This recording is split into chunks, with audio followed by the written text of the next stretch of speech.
So today is a very special day. It is Zoe's birthday. Say happy birthday. Happy birthday. To me. To me. She is turning 3 years old today. 3 years ago, I gave birth to this one. 2 years ago, I gave birth to Ocean back there. And I wanted to talk about her birth story because it was the best thing ever, aside from the contractions, you know? So it was super early in the morning. I started getting contractions about maybe 3 a.m. up until I woke up, and let me tell you, it was not the business. I kept waking up. I woke up every 10, 15 minutes. My husband was a good sport. He asked if I was good. I was good. The following morning at 8 a.m., when I had to make breakfast for everybody. So I made breakfast for my husband at 8 o'clock, maybe even 7 o'clock because he had to get to work at 8.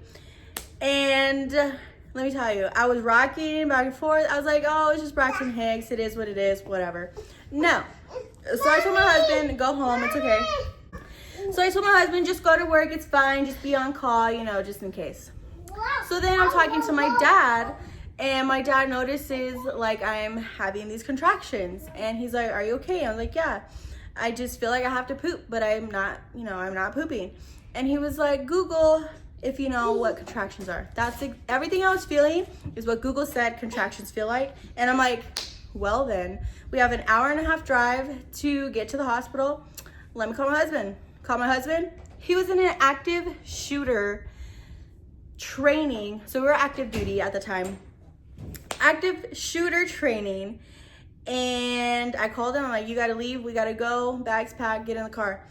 Tell me why this man, he got up to leave, and then everybody was like, oh, whoa, where are you going? He's like, my wife's in labor. I gotta go. So he left, right? So keep in mind, I was really into hypnobirthing, and I can honestly say that definitely helped with my contractions for the hour-and-a-half drive to the hospital. Why an hour-and-a-half? Well, because from Alamogordo to El Paso, boom, hour-and-a-half. I wanted my kids to be born in El Paso because that's where my husband's from. I'm from California, so there's no way we could have done that, right? So I ended up making the hour-and-a-half. I got to the hospital at 6 centimeters at about 11 a.m. I was there all day long, all day. And this was during COVID too. So 2 weeks prior, I had COVID, so I was sick with my daughter. So nothing affected her. She was totally fine. I was ready to give birth 2 weeks later. So we get to the hospital, 6 centimeters, right? I asked for the epidural because let me tell you, contractions were not the business. They were definitely hurting. So after that, we're there all day long, right? Got taken care of, everything. I got the epidural. I was feeling cool. I was chilling. I did get the chills, so I was like shivering and all that. So that was a symptom, I think. But other than that, I gave birth to my daughter at 9:46 p.m. that night.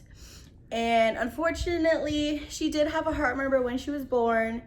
And she did have to stay in the NICU for 2 weeks. But my baby got through it, let me tell you.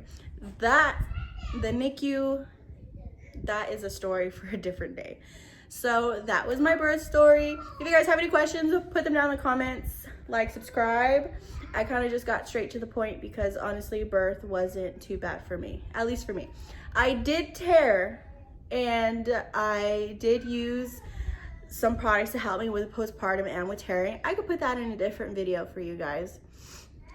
And yeah, so you guys have any questions, let me know.